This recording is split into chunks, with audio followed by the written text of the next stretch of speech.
সালামু আলাইকুম, চলে আসলাম স্যামসাং R12 একটি ফোন নিয়ে। এটা ডিসপ্লে ভাঙা, ডিসপ্লেটা চেঞ্জ করব। তো দেখতে থাকুন, আমাদের সাথে থাকুন। তো ফোনটি খুলতেছি কীভাবে খেয়াল রাখবেন, তবে অবশ্যই খেয়াল রাখবেন যেন খোলার সময় বডি যদি ভেঙে না যায় বা কোনো ক্ষয়ক্ষতি না হয়। সেই জন্য ঠান্ডা মাথায় খুলবেন, কারণ খোলার সময় অনেক সময় বডি ভেঙে যায়, অনেক সময় ওই ইমপ্রন্ত ডিজিটালের মানে ফিঙ্গারপ্রিন্টের যে তার ওটা ছিঁড়ে যায়। তো এটা খেয়াল রাখবেন। তো ব্যাকসেলটা খোলার পর আমি এখন এই ডিসপ্লেতে হিট করে নিচ্ছি পরিমাণ মতো, যেই হিটে আমার ডিসপ্লেটা সুন্দরভাবে খোলা যাবে। তো খোলার পর আমি হিট হয়ে গেছে, আমি কিন্তু ফার্স্ট দেখেতেছি। তো আপনাদের আন্দাজ অনুযায়ী কাজটা করবেন, কারণ এখানে যদি টোটালটা দেখাইতে চাই মানে ভিডিওটা অনেক বড় হয়ে যাবে। তো সেই জন্য আমি মানে ফার্স্ট করে দিছি।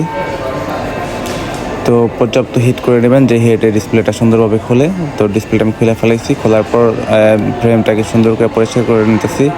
ফ্রেমটা সুন্দর পরিষ্কার হলে ফিটিংটা ভালো হবে, ডিসপ্লেটা ভাঙবে কম, ফিটিংটা ভালো হবে।